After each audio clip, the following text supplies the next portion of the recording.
कल Islamabad high court में, district court में, एंटी टेररिज्म कोर्ट में मुख्तलिफ जगहों पर मुख्तलिफ केसेस की समाअत है। कल इस्लामाबाद हाई कोर्ट में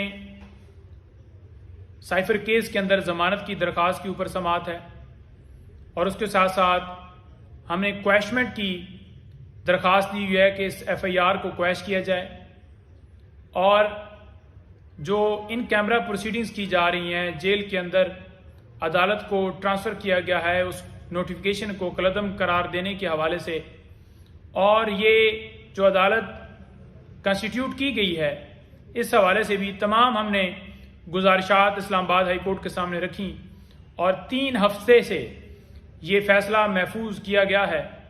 तो इसके ऊपर भी कल फैसला हम उम्मीद करते हैं कि ये सुना दिया जाएगा। लेकिन गुजारिश ये है कि एक तरफ साइफर केस के अंदर इमरान खान साहब की 15 तारीख को गिरफ्तारी हुई, यानी 15 अगस्त को। उनको ना गिरफ्तारी का पता है, ना रिमांड का हमें पता है, ना उन्हें किसी जगह पर पेश किया गया, और इस तरह छुपा के ये सारा प्रोसेस किया गया और इस तरह से जेल के अंदर सीक्रेट तरीके से ये कार्रवाई चलाई जा रही है कि जल्दी से जल्दी इस केस को ख़त्म किया जाए और खान साहब को सजा दी जाए। बड़ी वाज़ेह तौर पर कहना चाहता हूं कि जो दरखास्तें पहले सुननी चाहिए थीं उनके ऊपर कोई प्रोसीडिंग्स नहीं हो सकी सिवाय डेट्स, एडजर्नमेंट और बहाने मुख्तलिफ। पहले ट्रायल कोर्ट के अंदर, इसी तरह जमानत के ऊपर ताखीर की गई, ताखीरी हरबे अपनाए गए। फिर इस्लामाबाद हाई कोर्ट में भी यही रवैया हमारे साथ पेश आया और जमानत के ऊपर जो समाअत है वो होती रही, लेकिन एडजर्नमेंट और मुख्तलिफ बहाने बनाए गए। तो क्वैशमेंट वाला मामला हो या जमानत वाला मामला हो, ये सबसे पहले सुनना चाहिए कि क्या ये ट्रायल जो है ये चलने के काबिल भी है या नहीं। हम ये कहते हैं कि इस ट्रायल को नहीं चलाया जा सकता।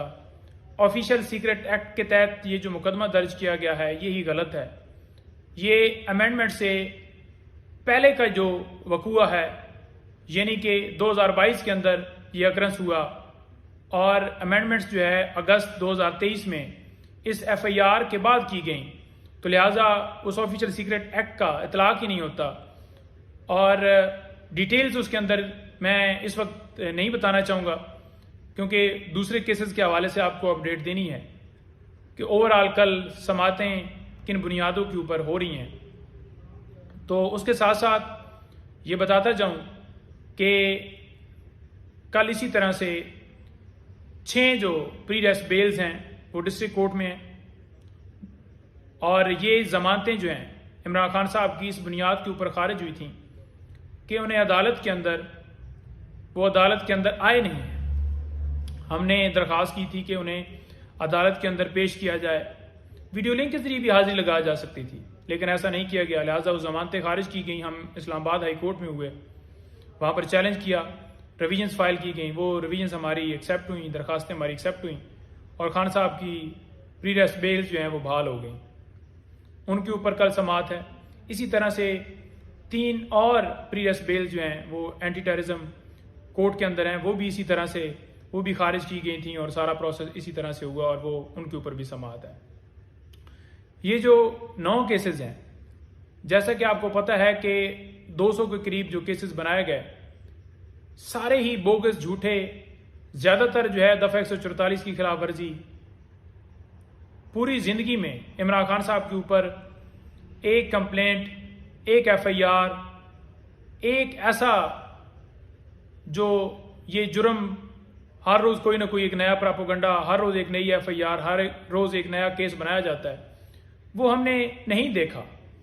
लेकिन जो ही उनकी हुकूमत गई और दर्जनों के हिसाब से केसेस चलाते गए, दर्ज करते गए, शुरू होते गए और 200 के करीब केसेस पहुंच गए। सियासी बुनियादों के ऊपर ये सारे मुकदमात बनाए गए, कोई लीगल इसके अंदर एक पहलू भी नहीं है।